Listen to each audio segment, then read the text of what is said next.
What's up, insiders? Today we're hitting streets of my hometown, Minneapolis. We're actually in Golden Valley. We have tons of storms this year. I'm here with Exterior Plus. You can see a lot of yard signs. They are recommended directory contractor. We're gonna go on the roof, look at the damage that we have here in cities, and talk about insurance companies, competition, what's happening, how good of the year we have. So far, how many storms did we have this year? Hailstorms. So about 3 storms that actually did damage that hit the greater metro area. We had one down in Lakeville. It was a very small storm, right July 3rd, that went through Lakeville. And then we also had Rosemont that was hit. And then this was the big storm that came through. This is finally the biggest one? Yep. Like, are we talking about 1.5 inches, 2 inches? This neighborhood had upwards of 2.5 inch hail through the Golden Valley area, and then some areas varied between 1.5, 2 inch throughout Minneapolis. Got it. Do you see a lot of denials even with the 2.5 inch hail? Certain areas, this area, no, they're coming in and understanding that, hey, They have to pay. they gotta pay. Even State Farm? Even State Farm. Who is the worst these days? This year? I really hate, I used to like them, Allstate. Allstate. Yeah, they've gone to mini squares and a lot not sending out actual license adjusters, people that are just coming out just to take a picture. That to me is cheating a homeowner out of what needs to actually be paid for. Do you see a lot of out-of-state insurance adjusters? I do. I see a lot of out-of-state CAT team adjusters. Can go both ways with that, I think. Who is harder to work with, out-of-state or someone local to Minnesota?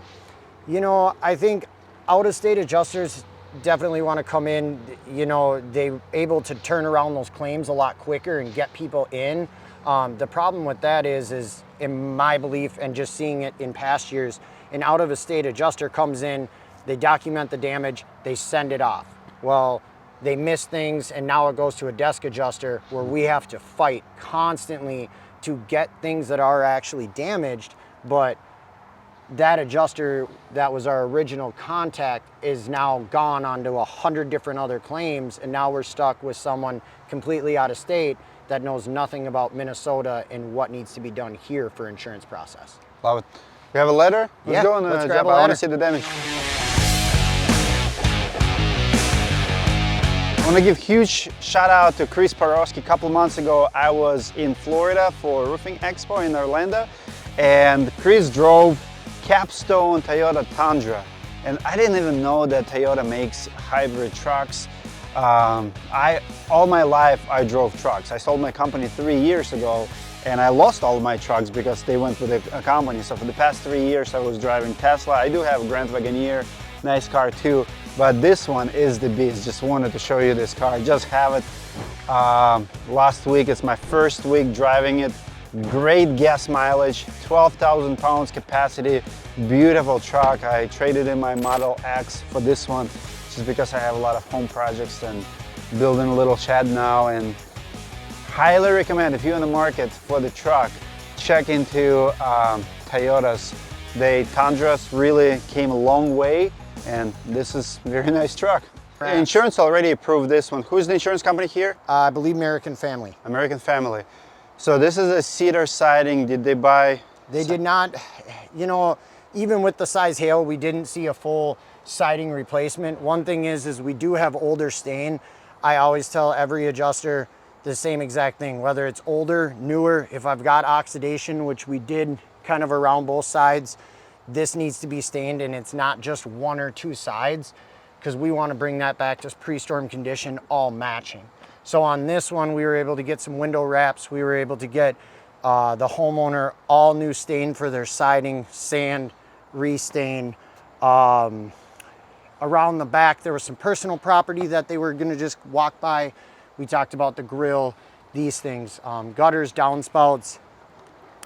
And now we have to go back through because there was even still a few things that we talked about that they still missed that we actually pointed out. They said, yes, out-of-state adjuster, once again, now we got to go and fight for it. So Sure. not a big deal. We'll do it, and it's just going to be a little bit longer of a process. Let's see what kind of damage we have here. Yeah. This is so cool. That's my lawyer's office. I've been there for 10 years, right there. I actually been there last Friday, the last time. How old is this roof? Looks pretty new. Probably Honestly, from what I've seen, it's actually quite a bit older. And if you look at it, it's more of like you're seeing granules just completely pop out and pop off. even 2.5, like for untrained eyes, you don't see a lot. I mean, you do see. Yeah, you see it. And I think I actually just had an adjuster that was newer, and he was like, well, I don't think that's hail. Actually on another house just right there.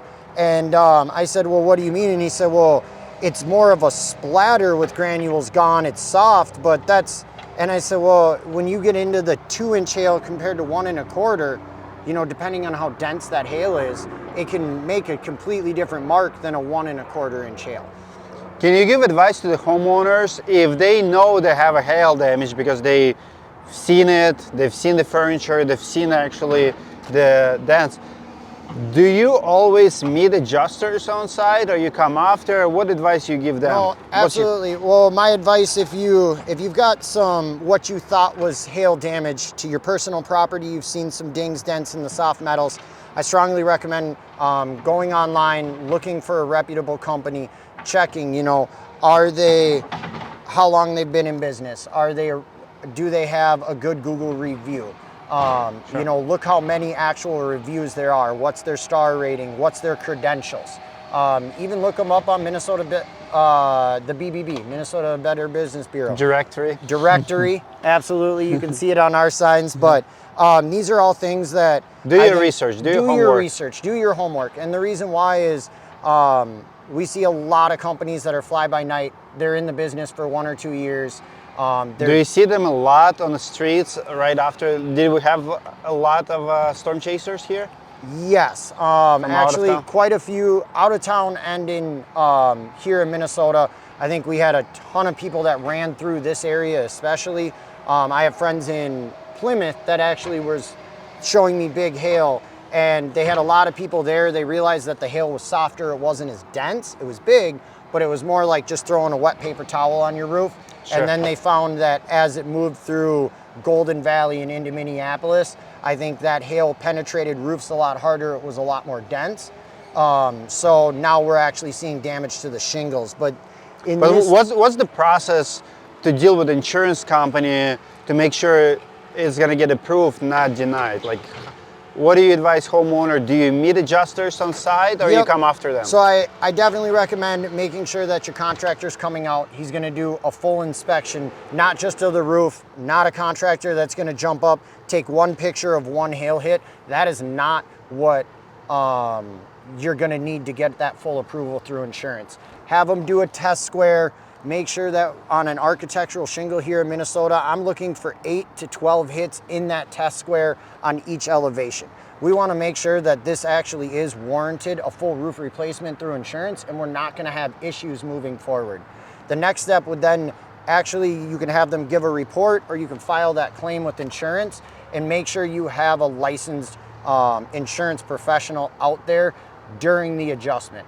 I really think that a lot of times adjusters get slammed with 8, 9 adjustments, claims a day, and they're trying to run through. Sometimes they just, by the end of the day, they don't care. They're not. They can't focus anymore. Yep, they can't focus, and we're here to make sure that we're getting that adjuster to give you that fair inspection and adjustment.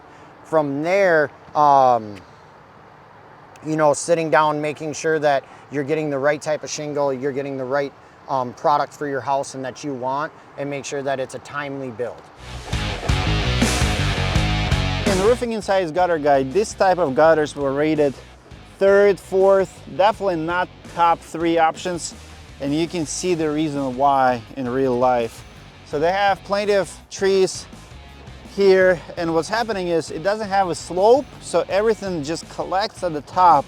Even strong rain, and it's been raining yesterday, not gonna wash it away. So what you wanna make sure is not only to install good gutter guard system, but also make sure that it's sloped with the roof so it's gonna wash away. That's why we like raindrops. Like, would be actually way better option for here, because you have a good slope, you can slide it underneath and it would wash it away. This stuff should not be growing nasty on top of your gutters. I mean, mosquitoes will grow from it, trees gonna start growing from it. Raindrop will do job much better, or micro mesh, one of the two. But this is not a good solution for here. You can see why.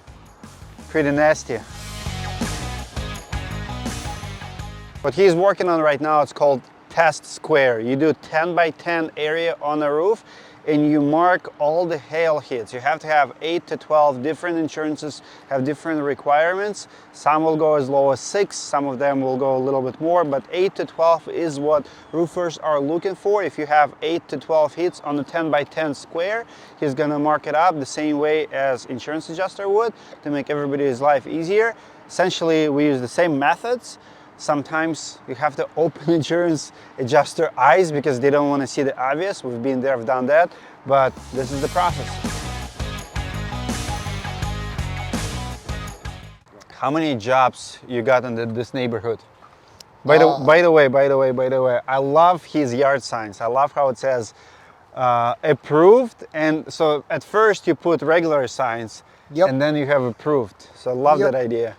We definitely, we like it. You know, it's able to not just show other homeowners in the neighborhood that we have a presence here, but we're actually doing what we say we're doing by actually getting homes approved. Wow. Like that yard sign is still irregular, so that one I assume is not approved yet. That is but this one is approved, which is very cool. Tell us the story that they're working. They did not just come, knock doors and...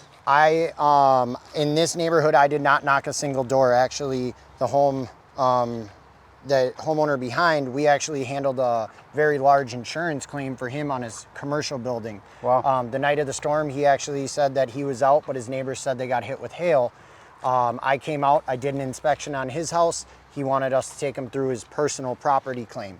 Then after that, I actually started getting a couple calls from this neighbor and then a few other neighbors. So with from yard signs. From yard signs and also from word of mouth through neighbors. That's typically how I try to run most of my business, is through word of mouth and referrals. And we were able to pick up roughly about 7 or 8 just in this small little neighborhood. And then what's the average job site? What's the average job site, like size, like dollar amount? I would say, as of right now, between about 25 and 35,000. So 7, 8, you're talking about $250,000 in business. Do you have denials yet? We have a few denials in the area, not because there isn't damage, but because of the issue with policy language. Policy language. And the way, what they cover and what products they don't cover. That Allstate? Allstate can be a tough one. Also, there's a few other bigger companies that, due to like metal exclusions, stuff like that, I think is really weird that a company would write a policy when you have a metal roof and exclude metal. I mean, makes sense if you're in that business. But yep. But I'm in. Do you due diligence? I mean, yes. Who would review the policy? I think we live in a society where we just sign and would never look at the fine print what we're signing, and insurance is probably one of those deals. But this day and time, with the amount of denials we have, especially if you insuring metal roof, make sure you read the fine print. Absolutely. One of the things that I tell every customer after we get done with their claim process is the biggest thing that I can tell a homeowner is come January 1st, you get that email or you get that letter from your insurance. Read that so very carefully, because a lot of times I run into the fact that, hey, well, this was covered 2 years ago, and this year I did get a letter in the mail. I just thought it was my renewal, which it was, but it also had changing of policy in the way that they pay for storm damage. And now they could have easily just said, well, I want this or I want this, I don't want this to change, and they wouldn't have a nightmare on their hands. I see. Can you name one very, very good insurance company that you would recommend? So I've heard it 1,000 times over again. My favorite company ever to work with is Chubb. Chubb. They insure a lot of high end. I just had one out in Bloomington a couple years back where it was a huge cedar shake roof. They came out, I think the inspection took about 10 minutes. They got down, full approval right there on the spot. They didn't jerk us around or the homeowner around for dollar amounts. You know, it was send in your estimate, here's the check, let's get started. I wish all insurance companies would be like that. I wish they would take care of all their homeowners the way that Chubb takes care of their homeowners. Love it. Well, sir, you keep up the good work, take care of these homeowners, and keep your eyes on the streets. Let us know if you see anything weird or shady. We'll call it out. All right. But so far, so good. I don't see a lot of, I mean, I do see yard signs, but most of them from local companies. I don't see a lot of storm chasers here. It's kind of quiet.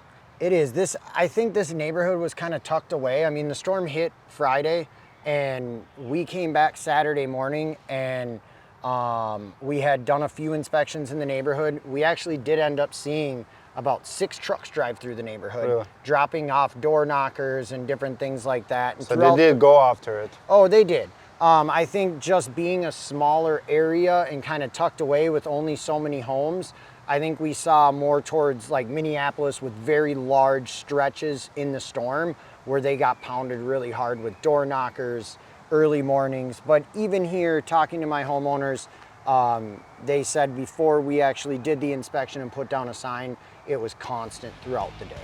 Directory and Roofing Insights recommends Exterior Plus. Appreciate you guys' input to share what's happening in my own town. Insurance game is changing. If you're new to the game and you're trying to learn how to work with insurance companies, check out Roofing School. If you're the homeowner and you're looking for the contractor, check out directory.com. We don't give bad recommendations, only good ones. And if you have a dispute with our recommendation and it's legit dispute, we will reimburse you for up to $20,000. Don't get scammed by a contractor. See you in the next video. Comment away. We'll answer and read all our comments.